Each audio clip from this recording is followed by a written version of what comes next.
नमस्कार सर, मेरा नाम शिखा मिश्रा है। हमारी जो युवा पीढ़ी है और जो आने वाली पीढ़ियां हैं, हमने श्री राम की और सनातन धर्म की एक अलग ही परिभाषा बनाई हुई है आजकल, वो जय श्री राम सुन के और मूवीज़ वगैरह देख के। तो आपसे मैं जानना चाहूँगी कि हमारे लिए कौन सा सही तरीका होगा जिससे हम प्रभु राम को जान पाएँ जो प्रभु श्री राम हैं। देखिए, जो आपने बात कही वो सही बात है। मूवीज़ में एक इमेज बनी हुई है कि टीका लगाए, कंठी माला पहने और धोती कुर्ता पहने व्यक्ति विलेन ही होगा, ये तय मान लीजिएगा। और इतना ही नहीं, धर्माचार्य तो धूर्त होगा। इतना ही नहीं, प्रोफेसर मजाक का पार्ट होगा। पढ़ने लिखने वाला छात्र बेवकूफ होगा, वो चतुर महालिंगम होगा। और क्लास बंक करने वाला इंटेलिजेंट होगा। पॉकेट मारने वाला व्यक्ति जो होगा वो तो उदार होगा, क्योंकि वो चोरी करके बांट रहा होगा। ठीक। और जो बिजनेसमैन है या जो नौकरी कर रहा, वो बेवकूफ टाइप का दिखाया जाएगा, वो जिंदगी की दौड़ में पिछड़ता दिखाया जाएगा। अरे बहुत सारी चीजें दिमाग में भरी गई हैं फिल्मों में। ये बताइए, ये फौजी के डिसिप्लिन का मजाक उड़ेगा। हर हिंदी फिल्म में साउथ इंडियन मजाक का पार्ट होगा।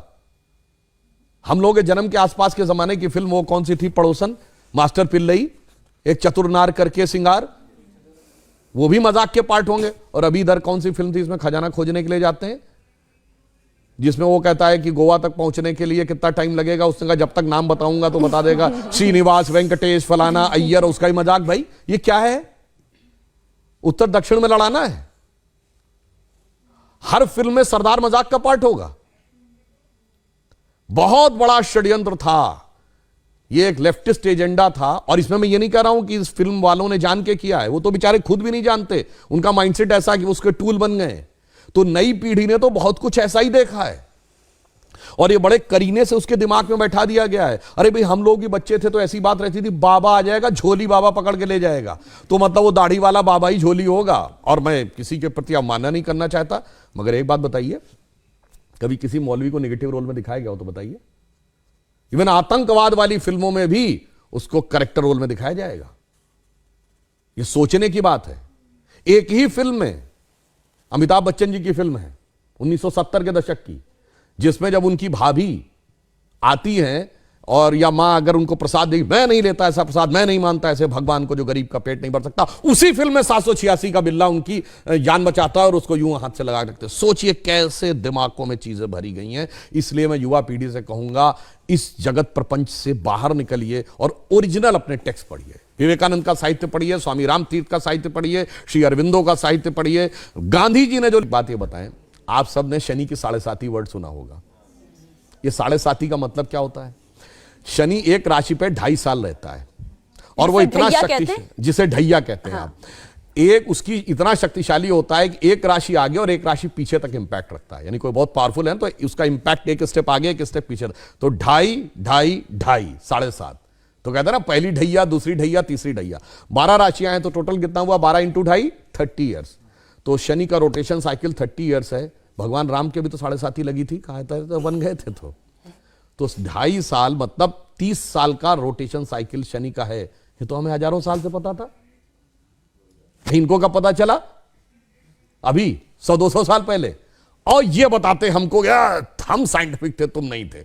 मेरे भाई, तुमने तो कहा सूर्य पृथ्वी के चारों ओर घूमता है। और मजे की बात जानते क्या है? गैलीलियो ने कहा 1633 में कि सूर्य पृथ्वी के चारों ओर घूमता है। यह गलत है, पृथ्वी सूर्य के चारों ओर घूमती है। तो उसको कह दिया गया कि तुम्हारी मौत की सजा दे दी जाएगी। उसने माफी मांगी, उसको अपराधी चर्च का घोषित किया गया, चर्च का अपराधी। और वो चर्च के अपराधी की श्रेणी में जानते कब तक रहा है? 1992 तक। पोप जॉन पॉल II ने उसका नाम हटवाया। वरना जिस जमाने में स्पेस पे सैटेलाइट पहुंच गया, आदमी 69 में चांद पहुंच गया, और तब तक वो इस बात के लिए दोषी था, मगर कोई नहीं कहता उनसे कि आपके धर्म में कोई आपत्तिजनक बात लिखी हुई है, इसे हटाने की आवश्यकता है। मगर जहां सबसे साइंटिफिक बातें लिखी हैं, वहां पे लोग कहते हैं कि इसमें हटाने की आवश्यकता, उसको हटा। इस षड्यंत्र को समझना चाहिए। इस षड्यंत्र को आप भली भांति समझें तो आपको समझ में आएगा कि जो सभ्यता सर्वाधिक उदार है, उसी सभ्यता के साथ सबसे अधिक छल किया जाता है, जिसे हम कहना चाहेंगे आजादी का अमृतकाल है। तो हम कहते थे ना, हो गए हैं स्वप्न सब साकार, कैसे मान लें हम। टल गया सर से व्यथा का भार कैसे मान ले हम। राष्ट्र को है लोग भूले, स्वार्थ है युग मंत्र सारा, वर्ग जाति विभेद की अब बह रही है कलुष धारा। इस अमा के तिमिर को, यानी अमा अंधकार, तिमिर मतलब अंधकार, रात्रि के अंधकार को अब अरुणिमा क्या मान ले हम। टल गया सर से व्यथा का भार कैसे मान ले हम। और आगे की लाइन सुनिए, वो महत्वपूर्ण है। वेशवाणी तत्व दर्शन दूसरों से यह सभी ले, विकृति को हम ग्रहण करते निज प्रकृति को आज भूले। इस विदेशी नकल को अब अस्मिता क्या मान ले हम। हो गए हैं स्वप्न सब साकार कैसे मान ले हम। इसीलिए मोदी जी ने क्या कहा है, अमृत काल के जो 5 प्रण हैं उनमें पहला है भारत को विकसित राष्ट्र बनाना है, दूसरा है गुलामी की मानसिकता के हर प्रभाव से अपने को मुक्त करना है, और तीसरा है अपनी विरासत पे गर्व करना है। इसीलिए गुलामी की इस मानसिकता से बाहर निकलिए तो नया भारत दिखेगा, जिसके लिए हम कह सकते हैं कि स्वप्न देखा था कभी वो आज हर धड़कन में है।